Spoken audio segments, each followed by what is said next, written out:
is this.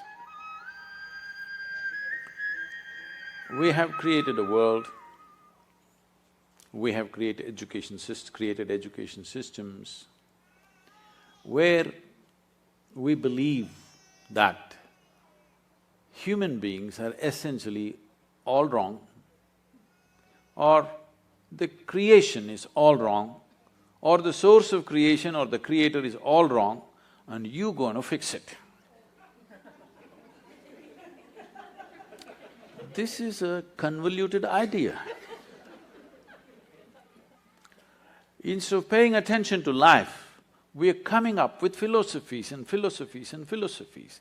Philosophies are fantastic explanations to that which cannot be explained. If you want to know life, you must pay attention to life, isn't it? Right now, do you agree with me, madam, that this human mechanism is the most sophisticated machine on the planet? Do you agree with me? Are you a doctor? Yes. Yes. So, this is such a complex machine, this is the supercomputer, all right? I'm asking, have you bothered to read the user's manual?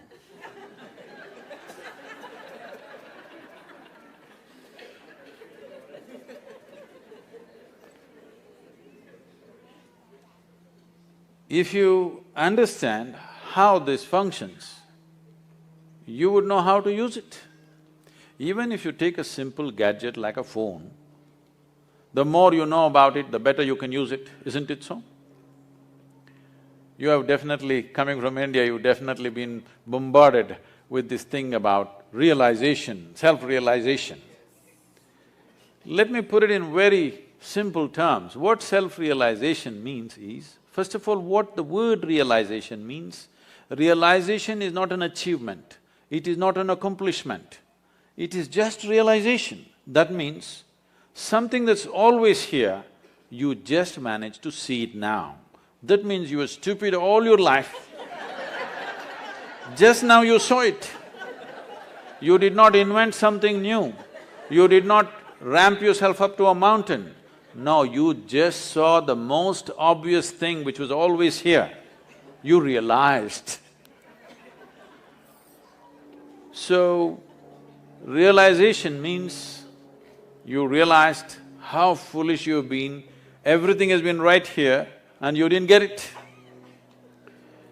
So there are many ways, of course, most of you being from the Indian origin, I've not read this.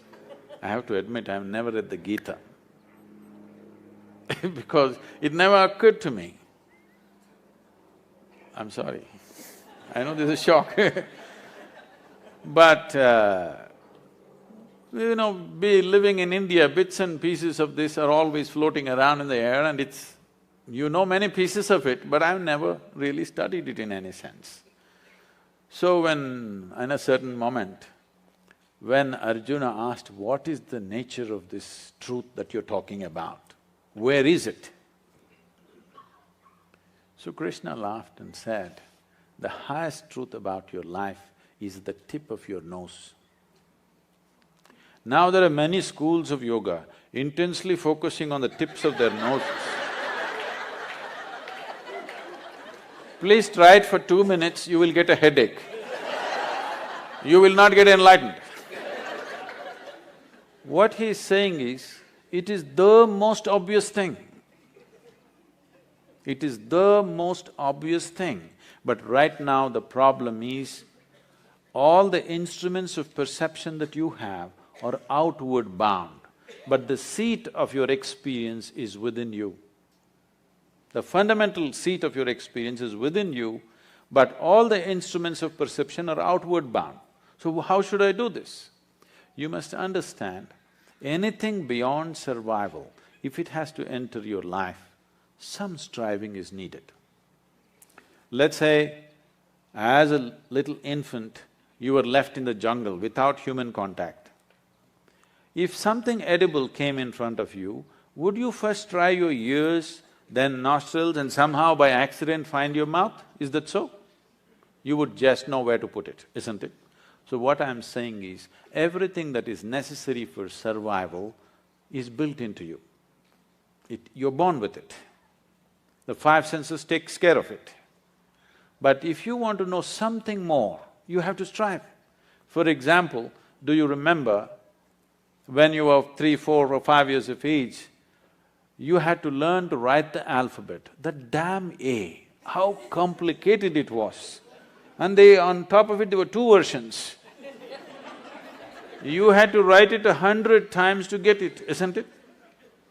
But today with your eyes closed, you can write.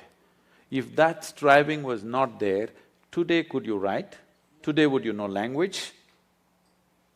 So anything beyond survival needs striving. Without the needed striving, it won't happen. There are ways to perceive the interiority of who you are, but unfortunately there's been no striving. Right now, we made this technology into such a simple, almost like a physical science. A plus B equals this, or 2 parts of hydrogen, 1 part of oxygen, water will come.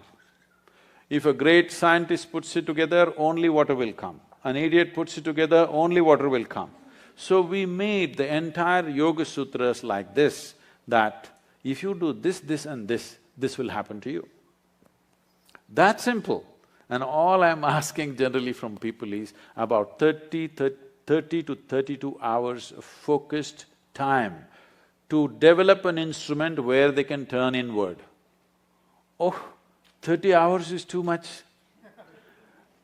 I'm saying, if you cannot dedicate a little bit of time to know what this is, that means your existence must be truly worthless. If this is worthwhile, you must pay attention to this, isn't it? If you want to know life, this is life, isn't it? When I say the word life, maybe you're thinking about your profession, your family, your car, your home. No, these are all accessories. This is life, isn't it so? Hello? But no attention has been paid. Your idea of fixing life is fixing all kinds of things. This happened one day. Shankaran Pillai was going home. No, I'm not done. Shankaran Pillai was going home. It is 7:30 in the evening. The rules at home, the wife's rules are 8, he must be home. It's only 7:30, he thought there's still time, let me have a quick drink and go. He just stepped into the local